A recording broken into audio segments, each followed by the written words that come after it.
மழை வரும் பொழுது நான் காணும் வானவில்லின் அர்த்தம் என்ன? What is the meaning of rainbow which appears during rainy time? ஆதியாகமம் 9:12-14-15. அன்றியும் தேவன் எனக்கும் உங்களுக்கும் உங்களிடத்தில் இருக்கும் சகல ஜீவ ஜந்துக்களுக்கும் நித்திய தலைமுறைகளுக்கென்று நான் செய்கிற உடன்படிக்கையின் அடையாளமாக நான் என் வில்லை மேகத்தில் வைத்தேன். நான் பூமிக்கு மேலாய் மேகத்தை வருவிக்கும் போது அந்த வில் மேகத்தில் தோன்றும். அப்பொழுது எல்லா மாம்ச ஜீவன்களையும் அழிக்க இனி ஜலமானது பிரளயமாய் பெருகாதபடிக்கு எனக்கும் உங்களுக்கும் மாம்சமான சகல ஜீவ ஜந்துக்களுக்கும் உண்டான என் உடன்படிக்கையை நினைவு கூர்வேன். Genesis chapter 9 verses 12, 14 and 15. And God said, "This is the token of the covenant which I made between me and you and every living creature that is within me, with you, for perpetual generations. And it shall come to pass when I bring a cloud over the earth, that the bow shall be seen in the cloud, and I will remember my covenant, which is between me and you, and every living creature of all flesh. And the waters shall no more become a flood to destroy all flesh." Meaning, in Genesis chapter 6, verse 5, we read, God saw that the wickedness of man was great in the earth, that every imagination of the thoughts of man's heart was only evil continually, a sad sight and very offensive to God's holy eye. The heart was evil, deceitful and desperately wicked. The principles were corrupt, and the habits and dispositions evil. So the ruin of the wicked world was decreed by God, and it was entirely destroyed, except Noah, a righteous man, and his family. God, after the flood, ordained the rainbow, where the sun's rays are refracted through the falling rain at different angles, and so produce different prismatic colors, Virgia, to be to Noah and the world the sign of his love and pledge of his sparing mercy, that he will no more destroy the earth with waters.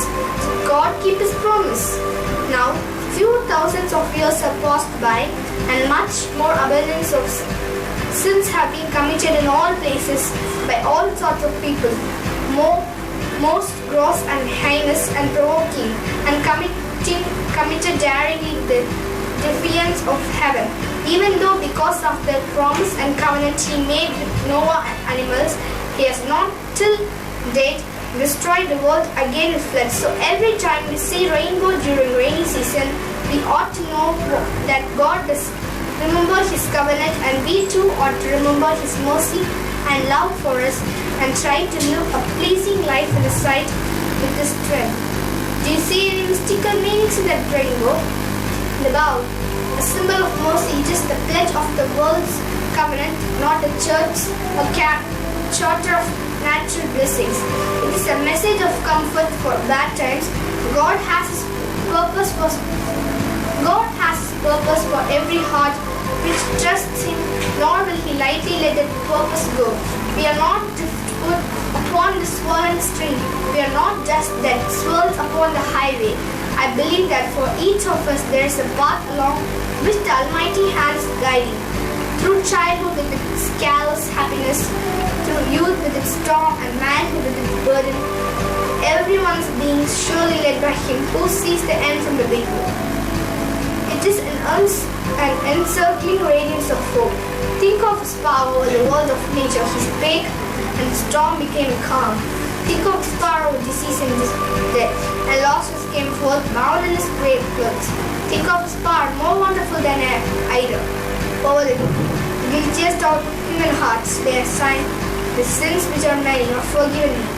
Ezekiel chapter 1 verse 28, as the appearance of the bow that is in the cloud is the day of rain, so was the appearance of the brightness round about, the likeness of the glory of the Lord. In Revelation chapter 4 verse 3, he that sat was to look upon like a jasper and sardine stone, and there was the rainbow round about the throne, inside unto an emerald. The rainbow round about the throne of Jehovah is a symbol of mercy, to God's children amidst coming judgments on the wicked. Though the divine righteousness requires a deluge of wrath on the faithless, God's faithfulness will only shine forth on the elect remnant, the brighter for the tribulation that necessarily precedes.